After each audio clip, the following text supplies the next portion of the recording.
Hello, everybody. Welcome to Woman Crush Wednesday, favorite day of the week. You know why? Because we get to interview and chat with a pretty rad woman each and every week. This week we have Juli Hernandez stopping by from The Ultimate Surfer. I'm having some trouble technically wise, so hopefully we can get this up and running. Live is not working, but hopefully we'll be able to get Juli on shortly and chat all things Ultimate Surfer. There we go. Awesome show on ABC.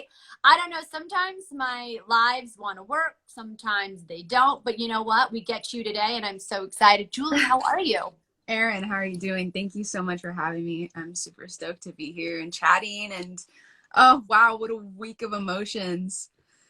I mean, like, what's going on for you? Like, how has this whole experience been like? Because honestly, when I saw you and met you for the first time, everybody was on set and you pulled up, and you guys kind of took in the wave pool. Mm-hmm. Your energy, you were one of the most memorable to me, because your energy was so infectious. And like we said earlier on the green room, the after show, with you, Mason, and Bruna, you had said, I already won the competition. Just being here was super rad. And I thought that was a great approach because no matter what ended up happening, you were just stoked and excited to be a part of the experience. Like, how has this been for you? Oh my bad.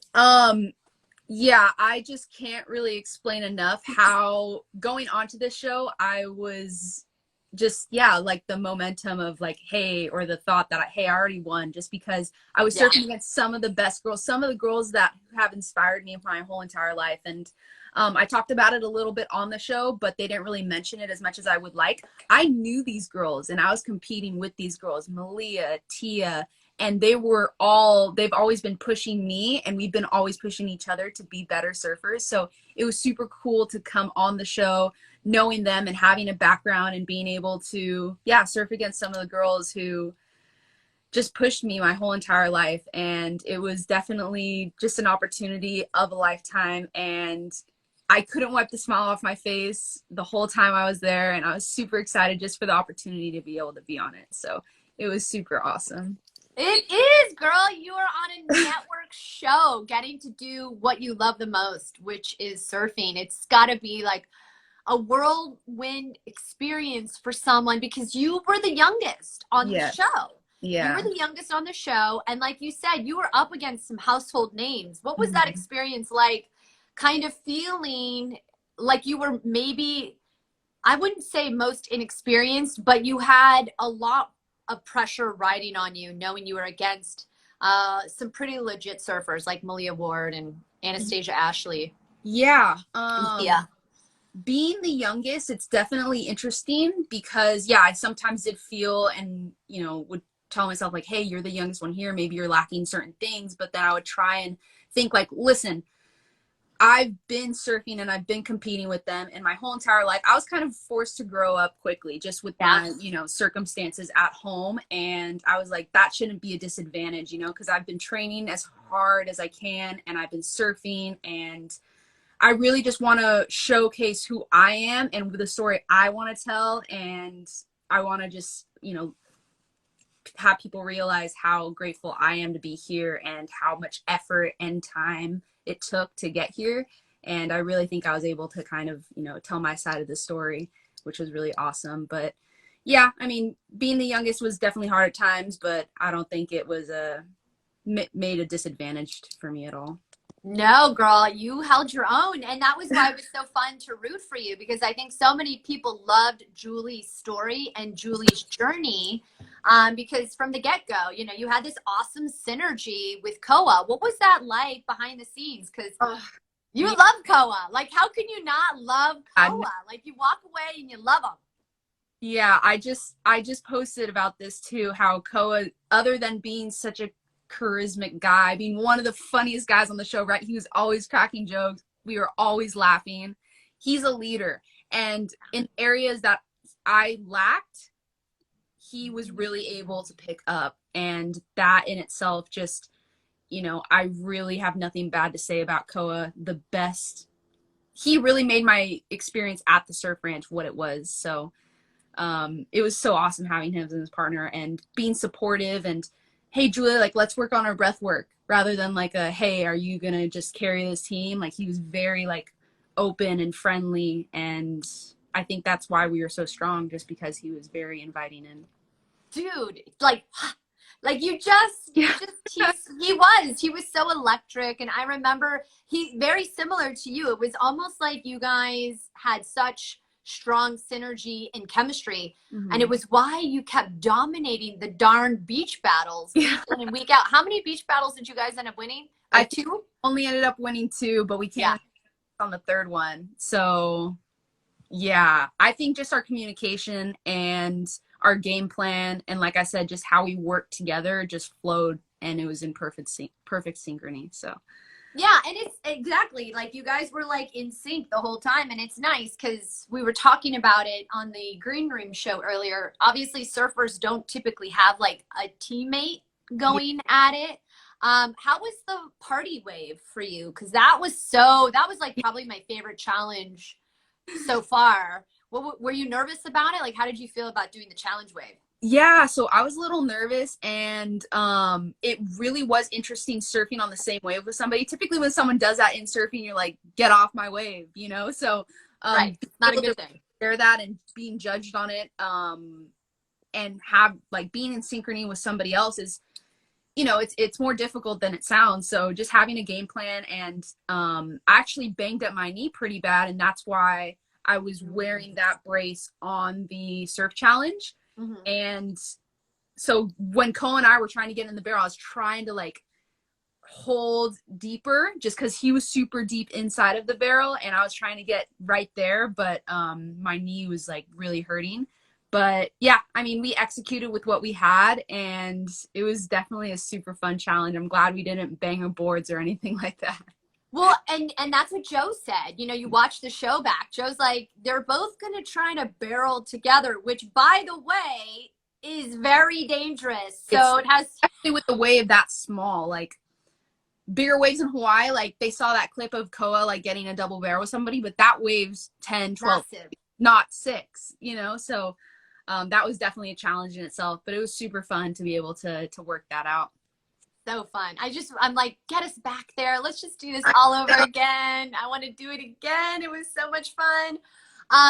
You know, one of the things too, Julie, as I had to research all of you guys before we started, I love that you are such an advocate of bringing awareness of surfing and skating. You're actually legit on a skateboard. Why is it so important for you to be a role model for young women in this culture, in this sport? Yeah. So I never had women role, like I did, like I was watching them on TV, Bruna, all these, you know, girls who were on the tour. I was watching them, but really in the community, there was no girls who surfed or skated. Like we were kind of the first ones, myself, Mia Collins, she's another professional surfer, who started doing it. And we really just hung out with the boys, and they were pushing us. But talking to people who wanted to get into it, and especially younger girls, they were like, hey, like I'm a little nervous. Either at the skate park, they felt intimidated by the boys, or out in the lineup, they were feeling intimidated. So I really just look at it from the standpoint, when I was a little girl, I would have really loved to have somebody there to push me and to give me the confidence that I needed to keep going. Even if I fall, let's just keep getting back up. And, you know, that's who I want to be for these younger girls. And that's why I started that little all-girls surf and skate camp when I was in high school. And yeah, anytime I'm out in the water, anytime I'm at the skate park and I see a little girl trying, or, you know, she's asking me questions, I always take the time and take that moment to really step away and talk to her and, you know, give her any advice I have, or just skate with her and have fun. Just because it does leave an imprint, and I know the people who are able to do that for me really left an imprint. Oh, I love that. Well, and it's so interesting because yeah, surfing is, you know, it's like my industry in sports broadcasting, a little bit more male dominated. Yeah. And so entering that space is hard to sometimes claim, especially as a female. And it's funny that you are so strong for advocating towards younger women in introducing them to the sport and the culture, because that's what I want to do as a broadcaster. I'm starting to mentor younger women because I think if we start to understand that we're not alone, like the things that you experience and the stress that you experience or anxiety that you're experiencing, and when you recognize and see another female and you're there for her, it makes you, it's like the hug that we would like to have, you know. And I don't have a big sister, but I had two older brothers, and I think being able to navigate that space where you feel like you're less alone as a woman is so powerful. So you being able to be there and show up, and be kind of that role model where you are so, for me, you are so disarming and charming and easy to talk to. Like, you are a star, my girl. You are a star. Yeah.